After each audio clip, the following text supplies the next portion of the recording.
Here in Nashville, Tennessee, if you go to the doctor's office, like as not, you may see a woman sitting there in a burqa or a hijab. And if you try to take a cab from the Nashville airport, it's probably going to be a Somali driving the cab. How does all this come about? Well, if you ask them, you'll find out very simply that they are refugees. And how do refugees come to America? Well, we don't pick them. As a matter of fact, we don't really have much to do with that at all, because you see, it is the United Nations that determines who a refugee is and where they get to go to. Now, the United Nations sounds like a warm and fuzzy kind of thing, good for all humanity, so why isn't this good? Well, you see, it turns out that the OIC, the Organization of Islamic Cooperation, is very big in dominating the United Nations and its agenda. So it turns out that Muslims are applying Sharia law as to who shall be a refugee or not. It's not a religious organization like the Vatican, and the OIC is not like the EU just being a political organization. It is a religious political organization consisting of some 56 states. And they act in concert, one as the Ummah, which means they apply the Sharia. Muslims dominate the application process, and here's where Christians and others get harmed. You see, the criteria is that the person should have a well-founded fear due to persecution based on race, religion, and politics. Well, have you ever noticed how you can't really get a straight answer from a Muslim about the entirety of Islam? Well, you see, Muslims claim that there's no harm in being an apostate from Islam.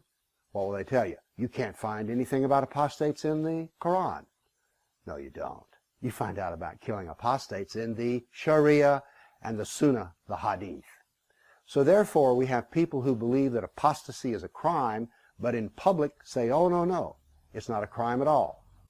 So after a OIC, Muslim-dominated selection process for refugees, when they come to America, things can be quite good for a refugee. They'll be a citizen in 5 years. There are cash stipends, all sorts of social services from the federal, state, and volunteer organizations.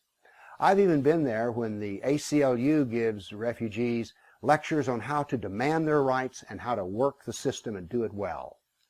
So the United Nations runs refugees, and the OIC, or Muslims, run the UN.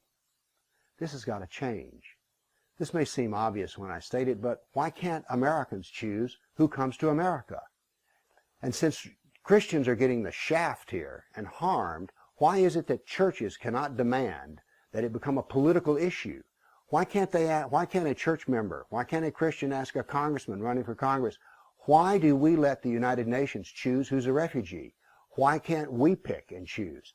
This seems obvious to me. Now, the churches do get involved in the refugee business, however, but in a way that's not so good. Catholic Charities is the one who brings in most of the refugees here to Middle Tennessee. Catholic Charities as a whole over the nation made about $2 billion. That's billion with a B. Last year, bringing in Somalis and others into America. Now, you would think that other churches might object to this, but what they try to do, it seems, is simply to get in on the take as well. So, meanwhile, back in the Middle East, as the Christians are remaining silent, Christians suffer with poverty and persecution and rape and other such things. This has got to become an issue for the churches. Now, you may be saying, I'm not a Christian, I don't care about Christians. Let me reframe this argument for you then in an ethical consideration. It is Islam that persecutes the Christians, and you may be an atheist, but why do you choose to make the ethical choice of being silent about the persecution of people?